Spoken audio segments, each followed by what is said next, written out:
If you have opted to adopt a textbook which includes Oxford Learning Link digital teaching and learning resources, you can choose to access those resources in two ways.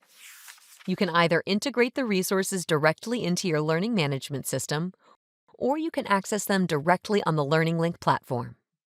If your institution does not have a learning management system administrator, or you do not have administrator-level permissions within your LMS, speak to your OUP sales representative about accessing your digital resources directly from the Learning Link platform.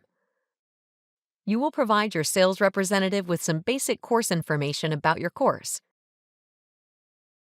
and they will work with their team to set up a course which you will then be able to access directly at https://oup.instructure.com.